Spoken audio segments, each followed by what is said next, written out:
Some billionaires don't start the day with breakfast. They start with a counter covered in pills, a calendar full of blood tests, and devices tracking everything their body does. Because even if you can buy the best of everything, there's one thing money can't negotiate with: time. The ultra-wealthy aren't just eating healthier, they're running their bodies like a lab. Constant testing, constant tweaking, one goal: slow aging. And here's the twist that makes the title true. What they're swearing by isn't even food. It's spreadsheets, blood work, protocols, supplements, devices. And one of these tactics costs more than a supercar every single year for something you can't even taste. So in this video, we're breaking down 10 of the most extreme and expensive anti-aging tactics billionaires swear by, ranking them from "this might help" to "what are we doing here?" And by the end, we'll answer one question: can you actually buy more life, or just a very expensive illusion of control? First on the list,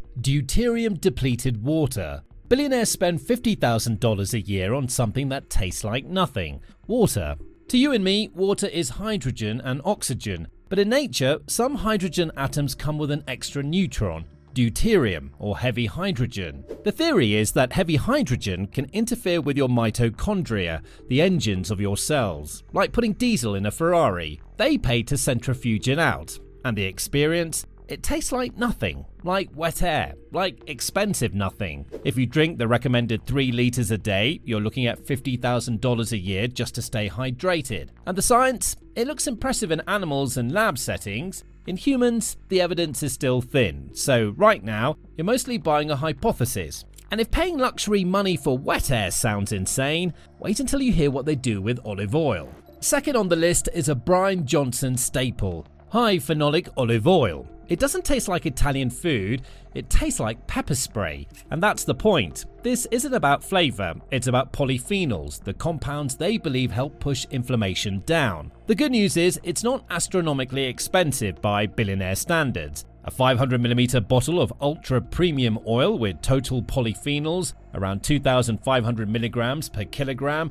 can cost about $1,000. The bad news is that to reach that concentration, the olives have to be picked early, so the oil comes out harsh and throat burning. In this world, if it doesn't sting the back of your throat and makes you cough, they'll tell you it isn't working. The question is, are you buying a meaningful edge, or just a more expensive way to feel in control? And from here, it escalates, because the next one isn't a product, it's a lifestyle takeover. Third on the list is the optimization diet. This isn't nutrition, it's biohacking disguised as dinner. Every macro is tracked, every meal is built to satisfy a spreadsheet, not a craving. No sugar, no salt, no dairy, and absolutely no fun. Your kitchen turns into a lab. Blenders, sous vide wands, filtration systems, supplements lined up like prescriptions, because the whole point is control through measurement. And the cost gets ugly fast. You pay extra for the absence of things: grain-free, pesticide-free, nitrate-free,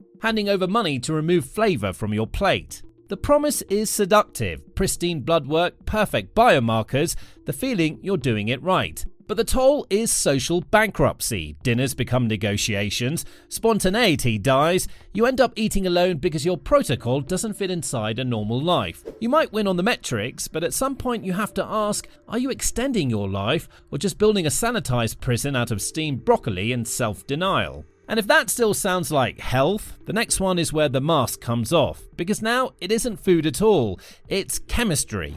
Fourth on the list, we abandon the produce aisle and pull out the chemistry set. This is where it stops being a lifestyle choice and turns into a medical grey zone. Less about what you eat, more about what you're willing to swallow. Welcome to the 100-pill lunch. Futurists like Ray Kurzweil and biohackers like Brian Johnson reportedly take over 100 capsules a day, a rattling chalky buffet of supplements and off-label pharmaceuticals. The headliners are heavy hitters: metformin, a diabetes drug some believe mimics scarcity signals in the body, and rapamycin, which is even more jarring, an immunosuppressant designed for transplant medicine, taken voluntarily in tiny doses in the hope it nudges aging pathways. The promise is seductive: hack the biology, skip the waiting, but the downside isn't theoretical. This is chemical roulette. You're wagering your liver and kidneys today for the chance of buying time tomorrow.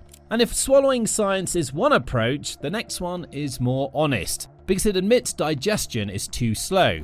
Fifth on the list, the NAD Plus 4 drip. If you don't have the stomach for the pill buffet, you bypass digestion entirely and inject the youth directly. The premise is simple biology met with brute force capitalism. NAD Plus is tied to cellular energy, the spark plug of life. The claim is that when you're young, you have more of it. As you age, reserves drop. Nature intended this to be a one-way decline, but the ultra-wealthy see it as a supply chain issue. They just buy a refill. The ritual is sitting in a clinic chair for hours, tethered to a plastic bag like a high-end hospital patient. But there's a catch. This isn't a cure, it's a subscription service for your veins. You're not owning that energy, you're renting it. The moment you stop paying, the magic fades, and you're forced to confront the one thing you paid thousands to avoid, your natural timeline.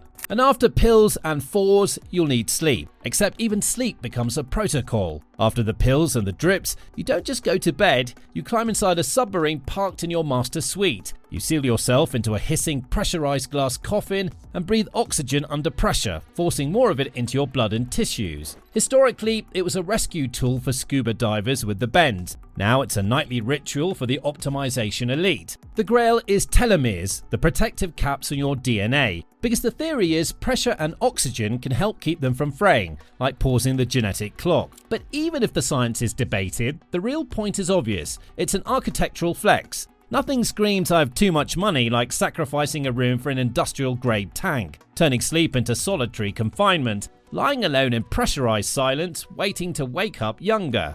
And now we cross the line. Up until now, we talked about things you can buy. The next four, you don't buy them, you harvest them. Number 7 is stem cell harvesting, and this is where the quest for immortality stops being merely expensive and starts getting vampiric. We've left the realm of manufacturing and entered the era of biological extraction. Because regulations make this difficult in some places, aging elites reportedly flock to medical tourism zones, paying $200,000 per session to be injected with mesenchymal stem cells. The science is seductive. Introduce blank cells into failing joints or into the bloodstream, and the promise is they hunt inflammation and support repair. But the sourcing is the morally grey pivot point. These cells are often harvested from the Wharton's jelly of umbilical cord, donated after C-sections, legally obtained with consent, but the optics are dystopian. The building blocks of a newborn repurposed to keep a 60-year-old venture capitalist playing tennis. It's the ultimate intergenerational wealth transfer, harvesting the vitality of the very young to patch up the very rich. And if that feels too clinical, number 8 drops the lab coat pretense entirely. Number 8 takes us from morally grey into literal folklore villainy, young blood technically known as parabiosis. A few years ago, a startup called Ambrosia reportedly commercialized this, charging wealthy clients $8,000 a litre to pump young plasma into aging veins. The science is based on a grotesque lab procedure where an old mouse is stitched to a young mouse sharing a circulatory system. The old mouse rejuvenates, the young mouse rapidly ages. The FDA shut Ambrosia down and warned there was no proven clinical benefit for humans, but in the hush-hush world of concierge medicine, the rumors persist. In Silicon Valley, the idea of the blood boy became a dark, open secret. And if that's too messy, the next frontier is cleaner and scarier, because it turns your body into software you can rewrite. Number 9 takes us from hardware to software. Peptide injection, sometimes marketed as the Wolverine Protocol. These aren't drugs in the traditional sense, they're short chains of amino acids that function like a biological code. You're no longer taking a supplement, you're inputting command lines into your own system. You inject compounds like BPC 157 or TB 500 with the promise of sending specific messages: repair this tendon, reduce inflammation, recover faster. It's biosoftware engineering, treating your body like an operating system you can patch and upgrade. But every coder knows the danger of running unverified software. The risk here isn't just overdose, it's a glitch. When you force cells to grow and multiply to heal, the fear is they interpret that command too broadly. You're running your body into developer mode, and a system crash here is fatal.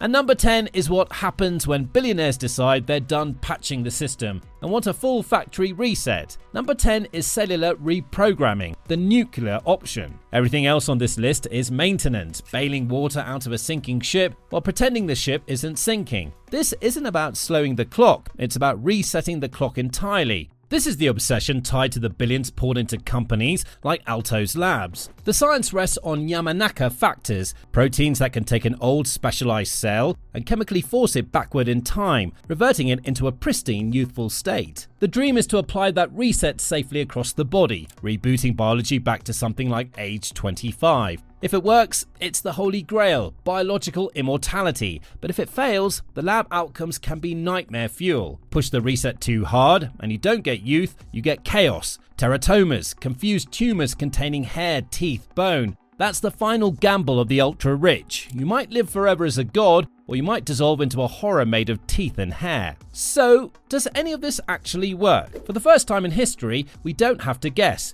We have data. Welcome to the Rejuvenation Olympics, a literal leaderboard culture where millionaires and biohackers compete to see who can age the slowest. And the results are a humiliating reality check. Brian Johnson, reportedly spending millions a year on his body, is often beaten by people spending almost nothing, sometimes by amateurs with basic habits and consistency. The most effective longevity tech still looks boring. Eat less, move more, sleep better, protect your skin, reduce stress. So, if you want to live longer, forget the heavy water and the teenage plasma, build the boring habits, because the only thing more tragic than spending millions to live forever is spending millions and dying anyway.